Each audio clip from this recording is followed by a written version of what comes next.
Senhoras, senhores, queridas irmãs, queridos irmãos espíritas, jovens, nossos votos cordiais de muita paz. A criatura humana, desde o dealbar da inteligência, tem procurado percorrer espaços para encontrar a razão do existir. Em uma análise antropossócio-psicológica, veremos o homem primitivo sair da caverna para poder dedicar-se aos horizontes visuais mais amplos. Posteriormente, por necessidade de sobrevivência, vai erguer as suas palafitas às margens dos lagos e dos pântanos, de onde sai, invariavelmente pelos meios fluviais, para conquistar novas terras. À medida que se desenvolve intelectualmente, dá-se conta de que a vida tem um sentido muito mais amplo e o ser necessita de espaço para movimentar-se.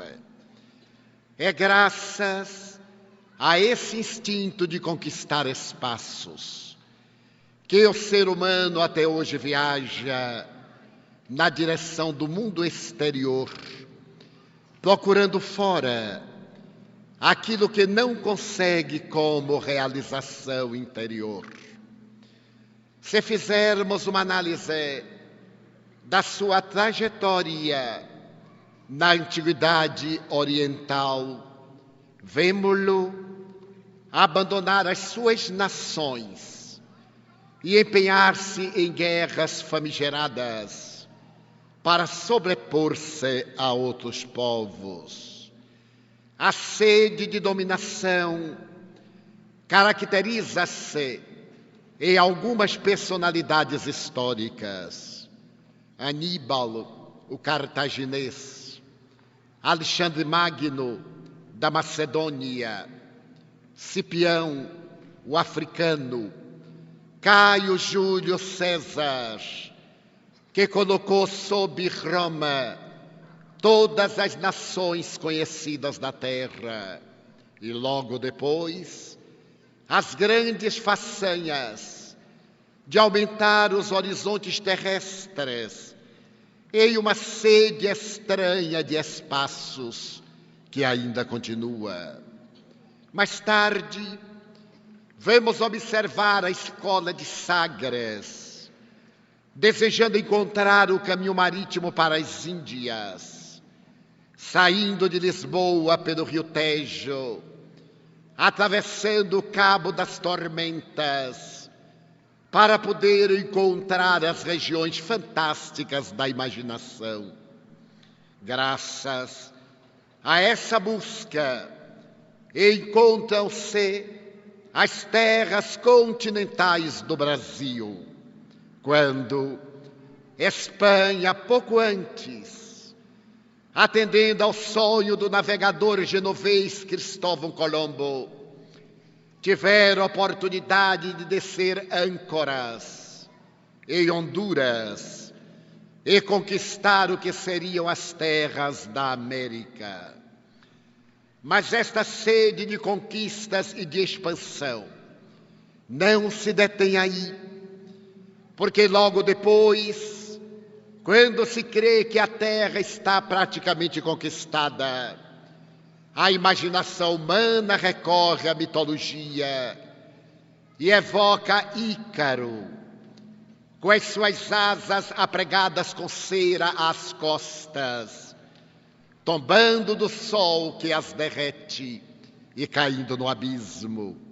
Então o padre Bartolomeu Lourenço de Gusmão ascende em um balão para conquistar agora mais espaço, permitindo que posteriormente Alberto Saint-Dumont, através do seu notável Demoiselle, contorne a Torre Eiffel através de um instrumento mais pesado do que o ar, culminando com o grande Sputnik russo, quando aquele que o governa fora da Terra tem ocasião de gritar emocionado: a Terra é azul. As viagens sucedem-se ininterruptamente e depois de mapeado todo o território terrestre, as vistas humanas dirigem-se à Lua. Até o ano de 1969, no mês de julho, quando se aluniça por primeira vez através do projeto Apolo 13. Mas o ser humano tem ânsias de maiores conquistas. E em breve, bólides espaciais são mandadas para fora da Terra. E neste momento, em um dos anéis de Saturno, uma câmara fotográfica, através de um espécime raro, manda para a Terra a composição gasosa desses anéis e o estudo desse astro fascinante que podemos ver em nosso céu através de uma coloração algo avermelhada. As ambições terrenas para conquistar o mundo exterior não cessam, porque a conquista de fora é muito fácil. O grande desafio é a conquista interior, fazer a viagem para decifrar os enigmas da própria individualidade, ter a coragem de penetrar no abismo de si mesmo, para saber-se quem se é, de onde se veio, para onde se vai, por que se sofre, qual a meta da nossa existência no planeta terrestre. Conquistar o mundo externo é muito fácil. Conquistar os outros basta um pouco de audácia, de atrevimento ou de covardia. Vence-se aquele que está diante de nós de maneira simplista, pela traição, mediante a calúnia, pela covardia moral, através da maledicência, pelo homicídio e através dos mecanismos ignóbeis que caracterizam a nossa ancestralidade antropológica. Mas graças a essas conquistas que nos deram ciência e tecnologia, podemos hoje desfrutar da comunicação virtual, estar em qualquer parte do planeta apenas com um toque no teclado da internet, ou por intermédio da comunicação telefônica via satélite, ou por intermédio de outros mecanismos que nos permitem a telefonia com a televisão, demonstrando que conquistar a terra de fora é muito fácil. Apesar desses logros sensacionais, o ser humano continua sofrendo, chorando, inquieto, padecendo vazio existencial e caracterizado neste momento psicologicamente por 3 fatores de perturbação: a solidão, o medo e a ansiedade. São esses 3 desencadeadores de transtornos de conduta bipolar que vêm levando a sociedade à depressão, que vem contribuindo para a síndrome do pânico, ao lado das enfermidades degenerativas irreversíveis, como o mal de Parkinson, Alzheimer e as várias expressões cancerígenas sob o apoio do vírus HIV, na calamidade da AIDS. Que aconteceu à criatura humana que conquistou parte do universo e não teve coragem de conquistar-se a si mesma?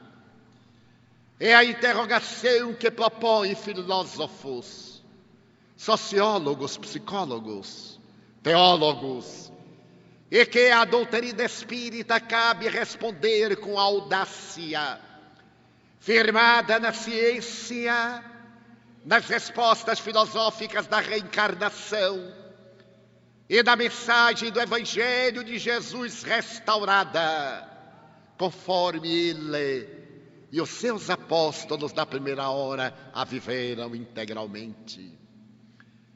Allan Kardec, o ínclito codificador do Espiritismo, na obra básica da doutrina, cujo Sesc centenário de lançamento estamos celebrando durante todo este ano e particularmente no dia 18 de abril, teve a oportunidade de interrogar as entidades venerandas que governam a Terra.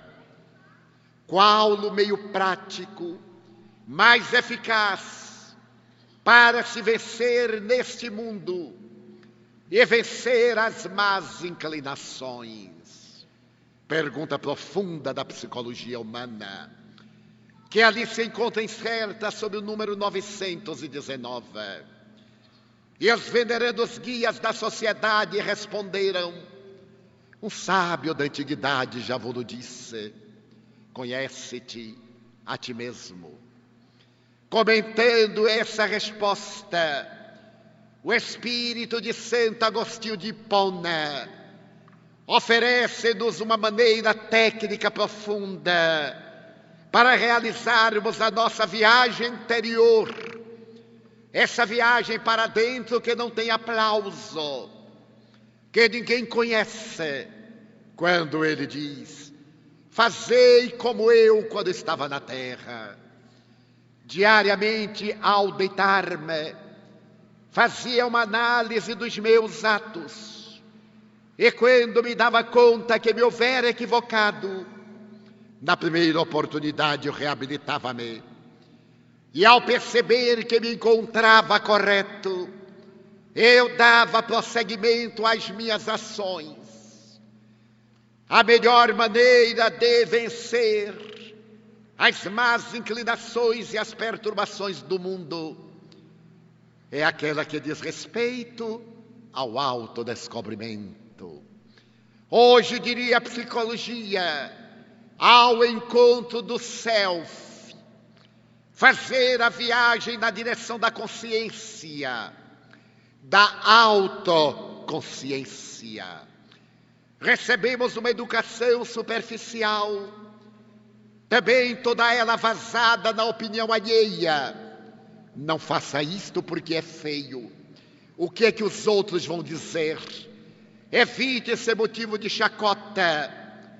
Mas não nos educaram a ter a ideia da própria consciência, na qual está escrita a lei de Deus, conforme os Espíritos responderam na questão 621 da obra citada. No momento em que nos resolvemos pela conquista da autoconsciência, estamos caminhando para a plenitude, para a paz, para a felicidade que almejamos.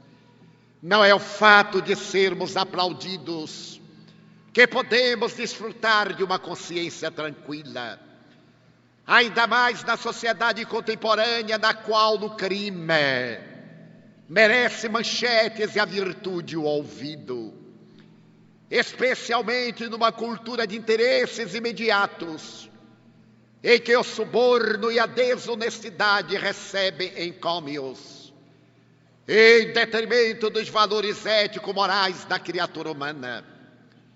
Numa hora em que a sagacidade, a astúcia, o dolo recebem cidadania e a honradez muitas vezes desprezo, mas não nos deve preocupar. porque o criminoso sabe que é vil, enquanto a pessoa honrada tem a certeza da sua tranquilidade. E é exatamente do painel da consciência que surgem a culpa, a terrível culpa, a paz, a doce paz da consciência tranquila, a alegria de viver. Confessou-me oportunamente um dos 10 homens mais ricos da América Latina. Eu ganho tanto dinheiro que não sei o que fazer. Então você que vive com os pobres e os miseráveis, que conselho me daria? E eu lhe redargui que essa pergunta deveria ser feita aos cambistas da bolsa. E não a alguém que aprendeu com Jesus Cristo que a verdadeira fortuna não está amealhada em notas fiduciárias nem em caixas bancárias, mas no cofre da consciência. E ele perguntou por quê? Ele disse, porque a sua fortuna traz a marca da miséria humana. Graças à ganância de que o Senhor se faz portador, milhares de pessoas morrem. A fome, a sede, a falta de assistência menor que se possa imaginar, e o Senhor amealha, a ponto de não saber mais como amealhar. Será que isso não lhe aturde a consciência na hora do repouso? E ele, zombeteiro e sarcástico, falsamente superior a mim, sorriu e disse, de maneira nenhuma. Eu não tenho consciência. E eu lhe disse também sorrindo, tenha, ela está bloqueada. E na primeira oportunidade ela será liberada. Está sob o tóxico da invasão dos cifrões, das ambições de comparecer um dia na lista dos homens mais ricos da revista Forbes norte-americana. Mas todo esse poder não lhe impedirão de ter uma consciência vazia, um coração vazio e uma vida inútil. Porque por mais que o Senhor compre tudo, não compra amigos. O Senhor não tem amigos. Tem pessoas interessadas nos seus valores. E mesmo alguém que o acompanha em nome do amor, é ao que o Senhor tem e não ao que o Senhor é. Ele sorriu e disse, parece-lhe? Eu disse, não me parece. Tenho certeza. Porque se o senhor fosse um homem tranquilo, não perguntaria a mim o que fazer da sua fortuna. Saberia o que fazer. Porque na condição de investidor hábil, que joga no comércio internacional, tem naturalmente as soluções para fora. Mas a sua pergunta para mim é o primeiro caminho para tranquilizar a consciência de culpa. Somente lhe darei alguns dados estatísticos fornecidos pela FAO, a Organização Mundial de Alimentos na Itália. Neste momento em que nós estamos conversando, morreram mais de 1.000 crianças à fome. E a estatística é que neste ano deve morrer 80 milhões de pessoas na Terra à fome, graças ao seu dinheiro asfixiado em um banco. E outros. E nos próximos 10 anos, são 800 milhões de esfaimados que morrerão à míngua. Mas deles eu não tenho compaixão, porque morrerão. Libertar-se-ão da injunção penosa. Apiado-me dos que sobreviverão, desnutridos, psicopatas, enfermos, que constituem outros tantos, 800 milhões. Enquanto o Senhor zomba, mas não se preocupe, a vida é severa com todos nós, e dia chegará em que a sua consciência despertará, e o Senhor terá uma atitude positiva perante a vida. Então eu vi que ele ficou abalado. E conclui dizendo, estou respondendo à sua pergunta. O senhor a fez, eu tenho o dever de contestar.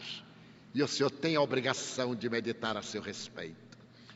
Passaram-se 8 anos.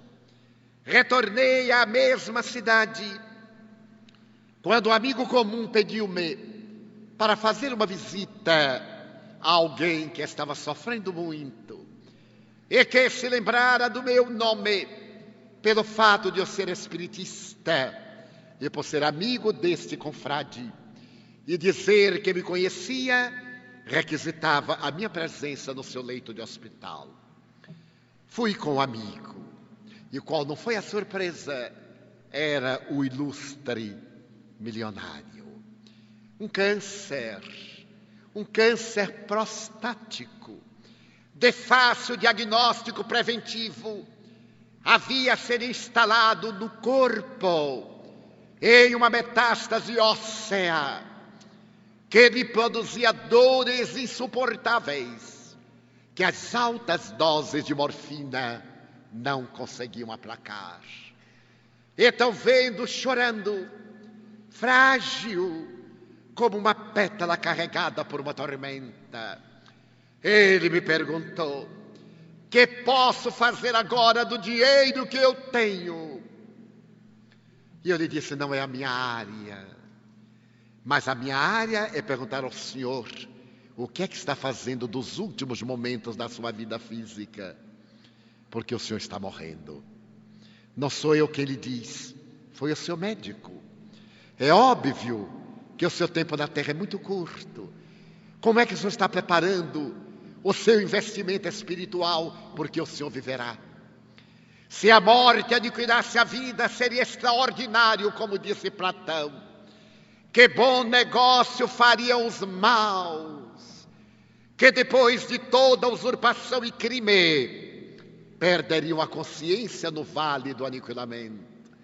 Mas estão enganados, ainda disse Platão, porque depois da morte a vida é tua, e cada qual desperta como adormeceu. Jesus confirmou 300 anos depois, e o Espiritismo reafirma 19 séculos após, através dos fatos, da linguagem, das experiências da imortalidade.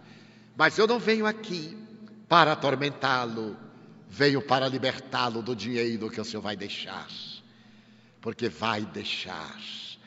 E Deus levará nada que o dinheiro pode comprar, nem mesmo o caixão, o mausoléu de luxo, os carros de desfile, todos eles ficarão no cemitério. E o senhor vai sair da sepultura a pé, sozinho, cansado, com aquilo que acumulou.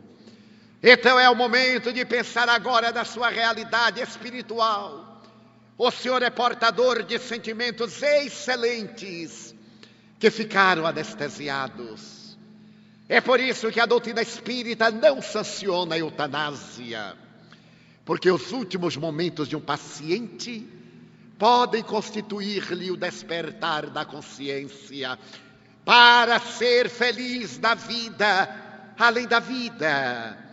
Então vamos aproveitar este momento e falar da vida, não dos valores que serão aplicados aqui na Terra e poderiam ter sido transformados em pães, em educação, em saúde, para agora o senhor estar aureolado de paz. Conversamos, aplicamos de passas, e ele, profundamente arrependido, me disse: por que nós despertamos quando é tarde demais? E eu lhe disse que nunca é tarde. A questão do tempo é de natureza relativa. É o tempo fuso horário da Terra. O tempo é indeterminado. É de natureza eterna. Nós é que passamos por ele, não ele. Estava em tempo de ele voltar-se para si mesmo e descobrir que é um espírito que, ao deixar o vasilhame carnal, vai viver e vai poder continuar. Ele faleceu alguns meses depois, tendo sofrido de maneira cruel um processo longo e purificador, quando normalmente não é tão largo assim. Apareceu-me depois de desencarnado e voltou com a mesma pergunta: e agora? Que farão a minha mulher e meus filhos com o dinheiro que eu deixei? E ele diz: farão o que o Senhor fez, multiplicarão para deixar na terra. Mas é de estranhar que o Senhor esteja preocupado com o dinheiro, quando ele aqui, no lugar em que o Senhor está, não lhe pode ajudar para coisa nenhuma. Então ele me perguntou como seria a viagem para dentro. Essa viagem para dentro é fundamental. Esse autodescobrimento. E do Evangelho de Jesus nós temos o mapa, o roteiro. Quando vamos viajar a um país, preocupamos-nos com o idioma, a moeda, o câmbio, os hábitos, os costumes. Para fazer esta viagem, vamos tomar como exemplo um país, Israel. O mapa, o Evangelho de Jesus. Todo mapa, como todo país, tem o norte e o sul, o leste e o oeste. A nossa viagem vai começar pelo norte. Olhemos, por exemplo, o mapa, e nesta parte do mapa, Jerusalém. Jerusalém, a velha capital de Israel, e hoje a conturbada cidade dos palestinos. Encontra-se num ponto especial, cujo norte é a cidade de Damasco. A cidade de Damasco é muito importante na nossa viagem interior, porque havia em Jerusalém um jovem doutor da lei de nome Saulo de Tarso. Era um rabino ambicioso que desejava chegar ao grau máximo na condição de sumo sacerdote, que desfrutava o venerando rabino Gamaliel. Naqueles dias, Jesus havia sido assassinado na cruz, e os que o amavam prosseguiam na tarefa de levar consolo e esperança aos miseráveis. Quando Saulo de Tarso, tomado de uma súbita cólera, fez-se adversário dos discípulos de Jesus e começou a matá-los, a partir de Estevão, a mandar para o exílio, a torná-los infelizes e excruciados. E ouviu falar que na cidade de Damasco havia um homem venerando. Esse homem venerando impunha as mãos e as pessoas recobravam a saúde. A claridade voltava aos olhos apagados, a voz, a língua hirta, os movimentos ao corpo algemado, a saúde integral, as chagas purulentas da lepra. Ele resolveu-se então por buscar esse líder, porque se o matasse, naturalmente faria que os seus seguidores abandonassem o ideal. E com uma caravana luzida, atravessa o deserto entre Jerusalém e Damasco, e quando está às portas da cidade quase mitológica do Oriente, uma luz cinde o dia. Ele cai da animalia e diante de um ser transcendental, ele ouve uma voz que lhe pergunta: Saulo, Saulo, por que me persegues? É o mais belo diálogo da humanidade. Porque naquele momento o homem cheio de ódio transforma-se. Ele não faz nenhuma pergunta embaraçosa. Ele, recebendo a luz, ficou fericamente clarificado. E a sua pergunta é de alguém que cedeu. Quem és tu? Eu sou Jesus, aquele a quem persegues. Que queres que eu faça? É o servo que se rende ao amo. é o escravo que se deixa conduzir pelo Senhor. E aquele ser extraordinário diz: vai a Damasco, e ali te dirão o que tu deves fazer. Os servos, a caravana luzida de bajuladores hipócritas, quando viram o jovem de joelhos na areia ardente diante do sol, acreditaram que ele estava numa alucinação. Ele falava na direção do ar, era um delírio, fora atingido pelos raios solares, e claro, abandonaram-no, deixando com ele apenas 2 escravos, e voltaram correndo a Jerusalém para levar as notícias de ordem degradante. É assim que fazem os bajuladores, todos, sem exceção, porque não amam a ninguém. Servem porque não podem destruir. E ele foi levado pelos escravos até uma hospedaria em Damasco. A claridade da luz cegou. E ele fica às apalpadelas. 3 dias após, alguém bate à porta. E ele pergunta quem é. E irmão Saulo, eu sou Ananias. Jesus mandou-me visitar-te. Ananias era o homem a quem ele ia matar. Ele abre a porta, mas não vê. Ananias vê-lo, toca-lhe os olhos e retira as escamas de sombra. E ele descerra os olhos diante de um homem venerando, de doce sorriso. Irmão Saulo, Jesus apareceu-me e mandou que viesse ter contigo. Começa aí a história da conversão, a mais notável conversão da história da humanidade. E desse momento, daí a 3 anos, sai do deserto do Dan o apóstolo Paulo, o homem graças a quem nós somos cristãos. Porque foi ele que das suas peregrinações estoicas tirou o cristianismo da Palestina, levou ao Império Romano por todo o mar Mediterrâneo, pelo mar Egeu na Grécia, e deu a sua vida em holocausto para que nós amássemos Jesus.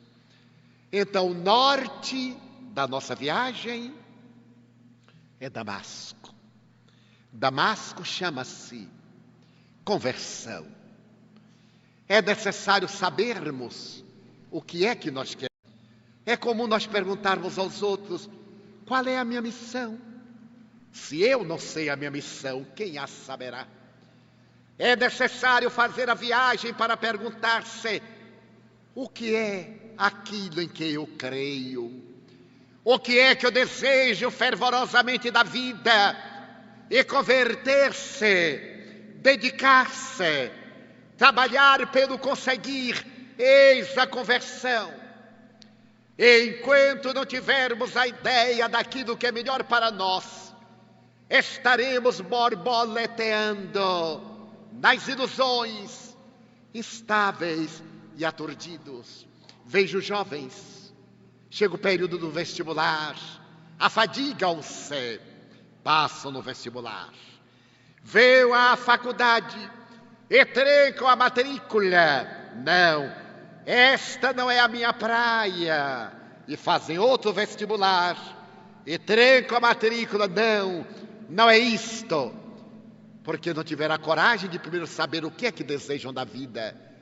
Foram fazer tal faculdade porque é rendosa. Então foram fazer agora computação porque dá dinheiro. Como antes geologia, por causa da Petrobras. Como no passado magistério, que era uma das modestas profissões. E assim por diante. Ainda não estão convencidos, convertidos no objetivo essencial da vida. Então é necessário que busquemos o nosso norte, saber o que é que desejamos da vida. Quando eu era criança, o que não faz muito tempo, eu já sabia o que é que queria da vida. E a trajetória foi desenhada e seguia. E agora que cheguei a uma idade provecta, não tão provecta assim como falou a minha apresentadora, eu continuo na meta, na certeza de que essa conversão deu-me forças para selecionar. Porque uma das máximas da felicidade é: não procure muita coisa, porque você se perde na multiplicação de coisa nenhuma. A felicidade não consiste em estar em todo lugar, a toda hora, mas em saber exatamente onde e em que hora se deve estar. Eu li há poucos dias que duas grandes estrelas do cinema e do jet set internacional, Paris Hilton, a moça herdeira de 200 milhões de dólares da cadeia de hotéis Hilton, e Britney, a jovem cantora que tentou o suicídio há poucos dias, bateram recordes mundiais de aparecer em festas, ao ponto de aparecerem numa noite ou numa madrugada, em 3, 4 festas, saindo de uma para outra, exibindo tanto poder e tanto vazio existencial, drogadas, embriagadas, conforme diz a imprensa. Será essa a finalidade da vida? Será que, passado o vapor alcoólico ou a alucinação da droga, a pessoa não está num abismo muito maior, que levou a própria Britney a tentar o suicídio agora mais uma vez?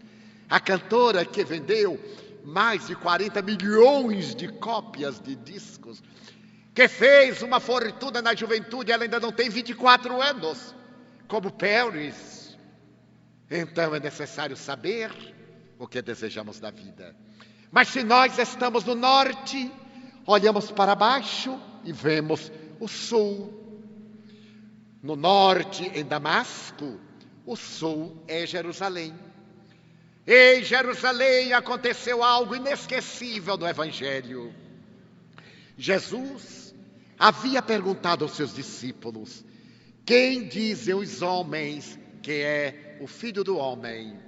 E eles redarguíram: uns dizem que tu és Elias, outros dizem que tu és Jeremias, e outros dizem que tu és João, ou um dos profetas que voltou, demonstrando que eles acreditavam na reencarnação, porque todas essas personagens estavam mortas, algumas delas há 600 anos. Mas como Jesus não era nenhum deles, perguntou diretamente a Simão Pedro: e tu, quem dizes que eu sou? E Pedro disse: eu digo que tu és o Messias, o Filho de Deus, do Altíssimo, aquele que esperávamos. Então Jesus sorriu e disse: Simão, não foi a carne nem o sangue que te revelaram, foi meu Pai que está nos céus quem te revelou. Não foi um raciocínio, foi uma inspiração divina. Então Jesus disse: agora que já sabeis quem sou, é necessário que eu desça a Jerusalém para ser traído, enganado, escarnecido e crucificado. Então Pedro, eu gosto muito de Pedro, porque ele é parecido conosco, nós somos parecidos com ele. Era afobadinho, era precipitado, dava fora. Então Pedro colocou o braço e disse: não, nós não permitiremos. Jesus tirou-lhe o braço e respondeu: afasta-te de mim, Satanás, não tentes o teu Senhor. Seria Pedro Satanás? Claro que não. Quando ele respondeu a primeira questão, estava inspirado por Deus, porque Pedro era médium. Mas na segunda questão ele teve medo, ele teve piedade do testemunho, e o espírito mau soprou para que ele intimidasse Jesus. para que Jesus não cumprisse com a sua tarefa. Jesus então expulsa o espírito vil, desce a Jerusalém, e todos nós sabemos o que aconteceu. Então o norte é Damasco, Damasco é a conversão, no sul é Jerusalém, Jerusalém é o sacrifício. O sacrifício no sul é o testemunho. Ninguém opta por um ideal que não pague o preço. Há poucos dias eu estava psicografando, quando se me acercou um espírito e curiosamente começou a conversar comigo. Joana de Anjos escrevia e ele me conversava. Mas Divaldo, eu estou desencarnado faz mais de 100 anos. Você e o povo contemporâneo são muito felizes. Reencarnaram agora na era da tecnologia de ponta, porque eu estava psicografando com um ventilador diminuindo a temperatura muito agradável de Salvador, que é parecida com Maringá. E então estava numa cadeira confortável, psicografando, havia música, e ele diz: veja quanto conforto, é uma alta honra reencarnar-se nesta tecnologia, na era da ciência, não é verdade? E eu, como Pedro afobadinho, disse: é verdade. E ele disse: é, Divaldo, mas tem que pagar o preço, tem que aguentar a violência, tem que suportar os problemas humanos, tem que aprender a tolerância, que há 100 anos era uma vidinha boa, a gente morava em cidades que não eram super populares. É verdade que viajávamos em carruagem, a cavalo, a pé, mas não havia acidente. Ter um acidente de carruagem era necessário pular na frente dos cavalos para ser atropelado. Mas agora que vocês receberam tanto conforto, pague o preço. E eu disse para ele: mas eu já paguei o ventilador, eu comprei a prestação e tal. É uma sutileza. Quando nós temos o ideal, nós temos que sofrer por ele. Não deveremos viver pela cabeça alheia. Há um caso muito interessante e verdadeiro. Um homem muito rico quis construir uma mansão no Rio de Janeiro, no bairro do Peixoto, que era um bairro muito elegante da Zona Sul. E ele próprio me contou que mandou fazer uma planta palaciana. Mandou naturalmente preparar tudo. E quando ele convidou um amigo para ver os alicerces e mostrou a planta, o amigo disse: nossa, mas se esta casa fosse minha, eu faria a escada não apenas numa lateral, no hall de entrada, eu faria uma escada bifurcada como um abraço, cedendo aqui.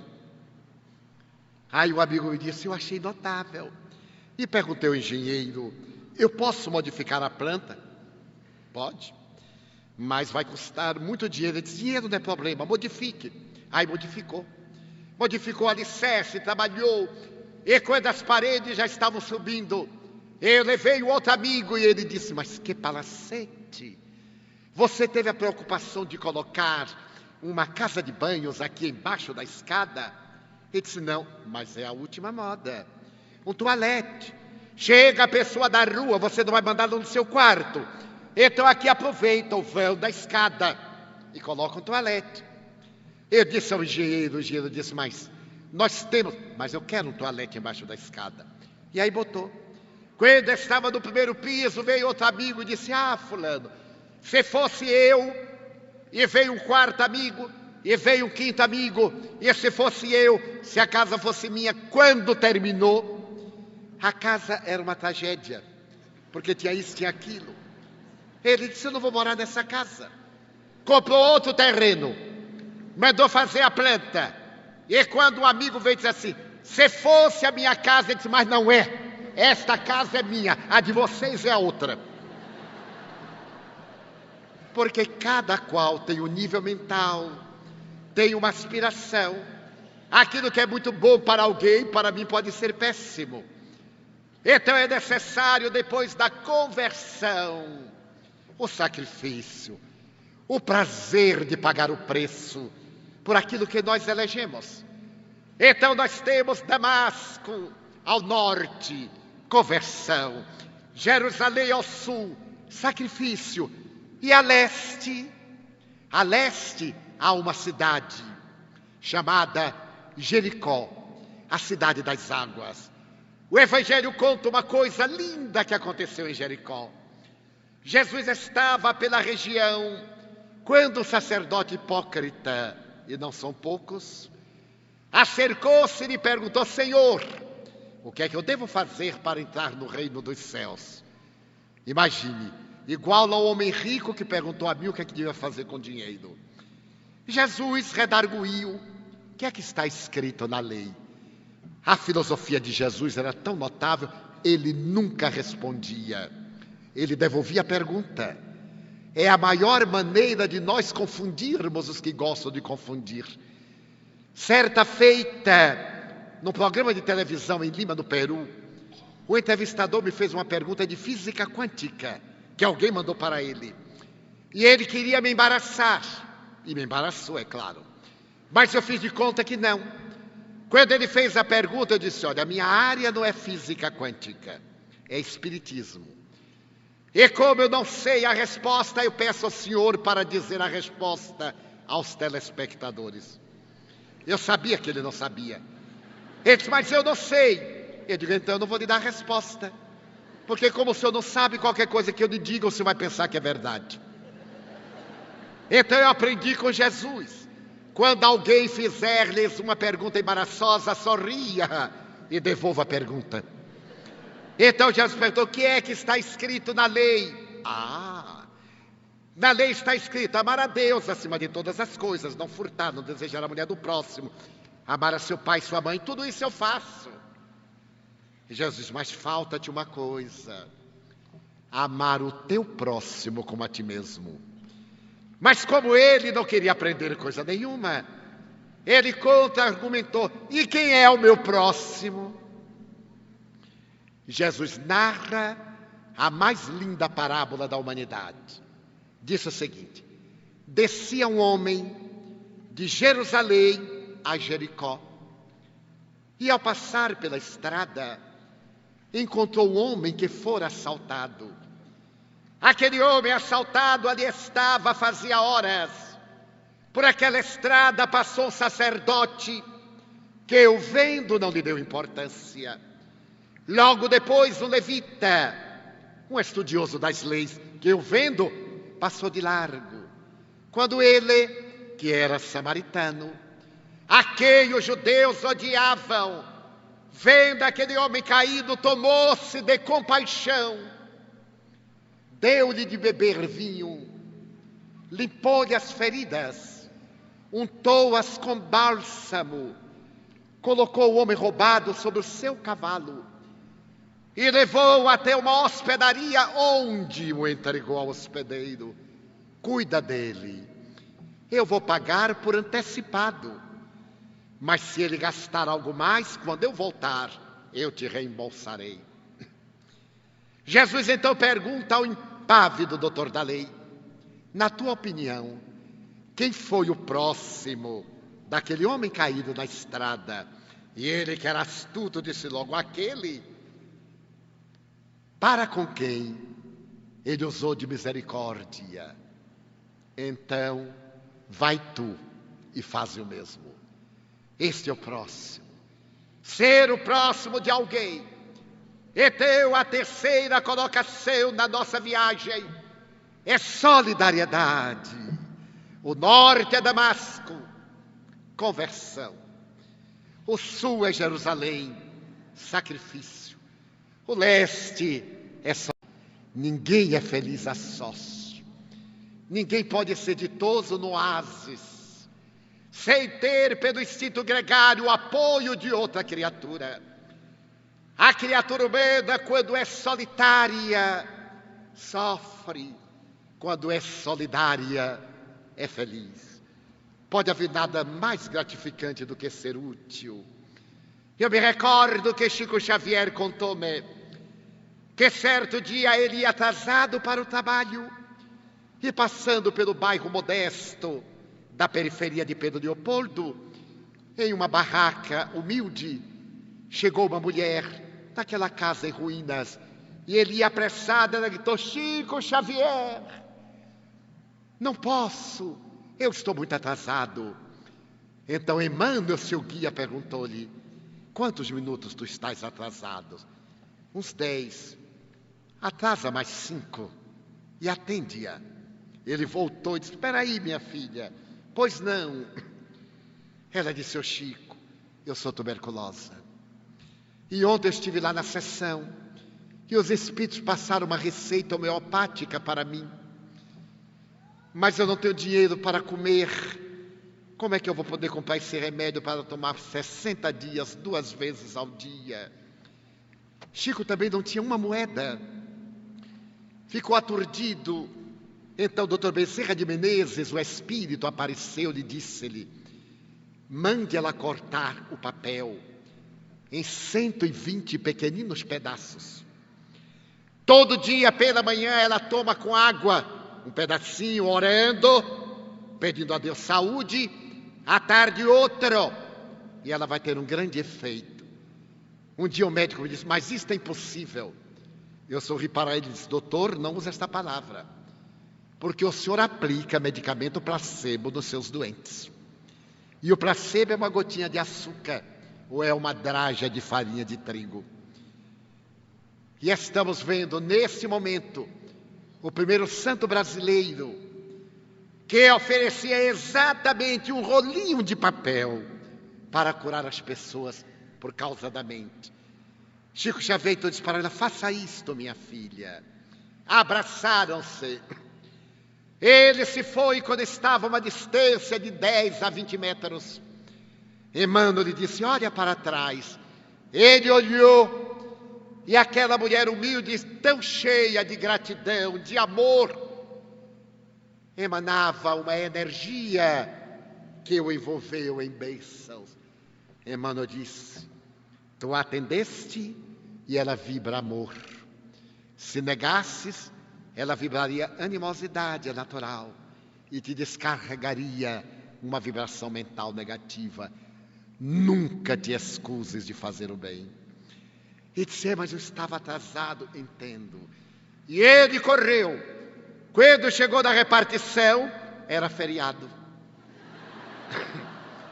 Então ele me contou: Divaldo, eu ganhei o dia com ela e perdi o meu esforço.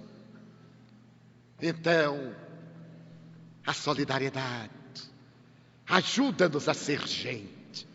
Passamos a ter emoções. Sabemos que a dor do outro dói, porque nos dói. Mas como nós estamos em Jericó, olhemos em linha reta o oeste.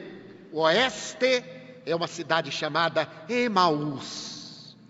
Emaús entrou para o cristianismo porque depois da ressurreição de Jesus, 2 jovens saíram de Jerusalém para viajar até Emaús. E quando saíam da Porta Formosa, um homem se acercou e foi conversando com eles o dia inteiro, até chegarem a Emaús. E eles ficaram emocionados. Que homem gentil, que belo porte, que palavras doces. E quando chegaram à hospedaria, o homem ia adiante e eles disseram: Senhor, a tarde desce, o dia morre, fique conosco, Senhor. Entre.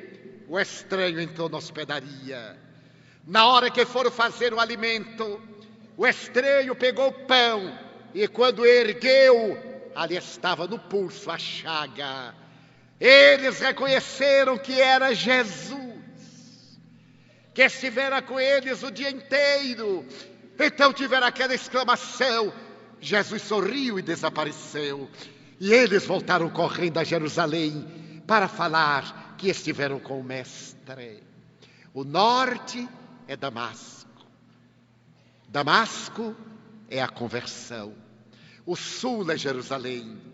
Jerusalém é o sacrifício. O leste é Jericó. Jericó é a solidariedade. O oeste é Emaús. Emaús é o acompanhamento. Quando alguém está enfermo e melhora, nunca deixemos a sós na convalescença, porque pode ter uma recidiva e ser pior. Acompanhemos naquele momento de fragilidade, na nossa busca interior. Aí está o mapa, os senhores não esquecerão nunca mais. O norte é Damasco, é a conversão. O sul é Jerusalém, é o sacrifício. O leste é Jericó, é a solidariedade.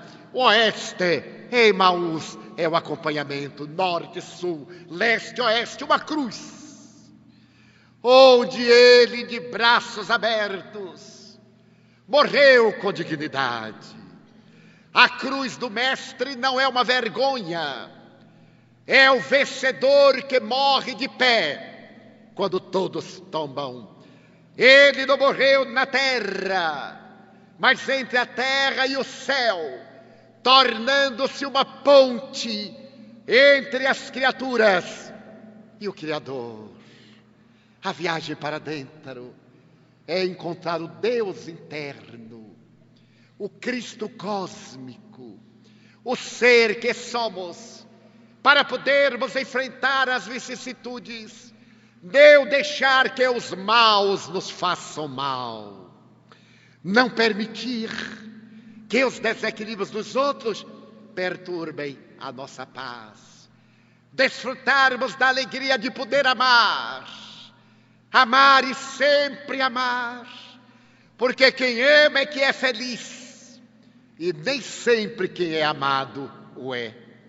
Toda pessoa muito amada fica dengosa, sem o dengue, fica dengosa, quer sempre mais. Eu nunca me esquecerei de uma amiga que me disse: Divaldo, meu marido já não é o mesmo, não gosta mais da comida que eu faço, então ele não gosta mais de mim, não é? Eu digo: não, minha filha, ele não gosta da comida. Quando ele era novo para lhe tapear, comia, mas agora que o casamento já relaxou, ele diz: não quero mais ver a sua comida, pelo amor de Deus, não tem nada a ver com você, agora é que ele lhe ama. E uma outra me contou que às vésperas do casamento, o noivo disse para ela: olhe lá, todo sábado eu como pizza que a mamãe faz. Ela disse: é um aviso. No dia seguinte ao casamento, que era um domingo, ela mandou comprar uma pizza 4 queijos, colocou com vinho tinto. Ele comeu a pizza, tomou vinho, e ela ali esperando a gratidão, porque mulher é assim, ela dá, mas cobra, coitadinha.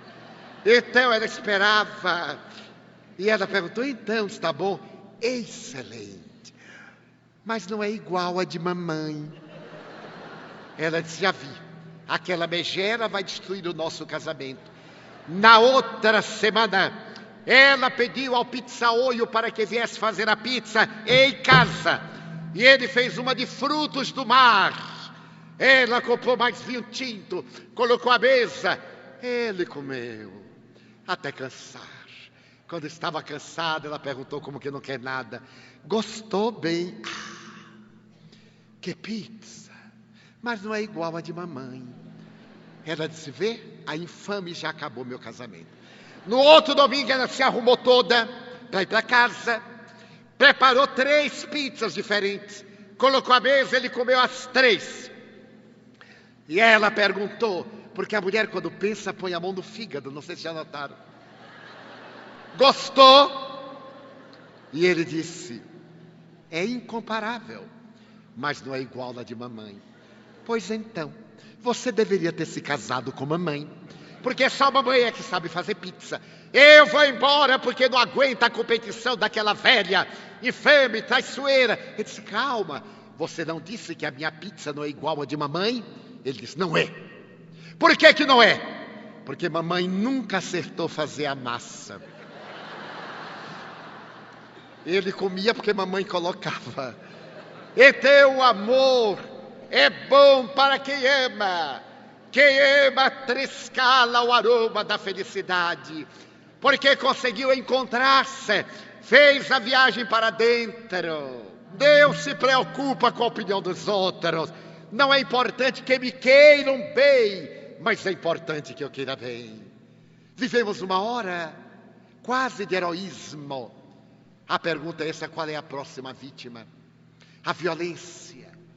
Vivemos amargurados pelo medo, sofremos de solidão, solidão a um, solidão a dois, solidão aqui, que os espanhóis diriam uma soledad. É necessário preencher os nossos vazios, para podermos dizer: eu amo a minha vida tem sentido, a minha vida vale a pena. Em uma grande euforia dizer: Deus meu, eu quero agradecer-te a honra de viver. Muito obrigado, Senhor, por tudo que me deste, por tudo que me dás. Muito obrigado pelo ar, pelo pão, pela paz.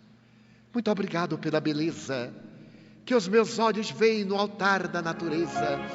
Olhos que fitam o céu, a terra e o mar, que acompanham a ave ligeira, que voa fagueira pelo céu de anil e se detém na terra verde, salpicada de flores em tonalidades mil.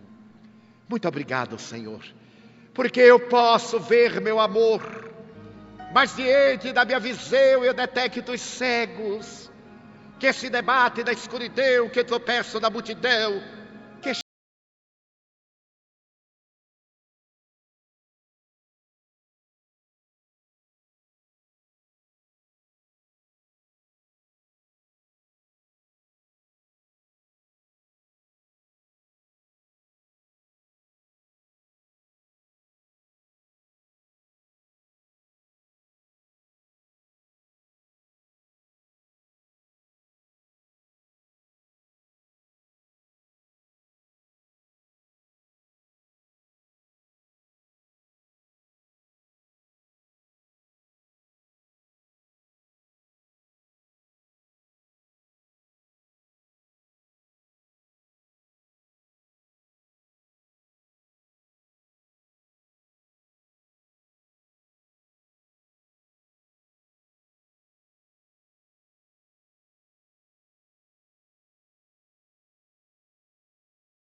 sem reclamar. Obrigado, Senhor, porque eu posso caminhar diante do meu corpo perfeito. Eu te quero louvar, porque eu vejo na terra aleijados, amputados,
teto para me agasalhar, ou uma cama para repousar.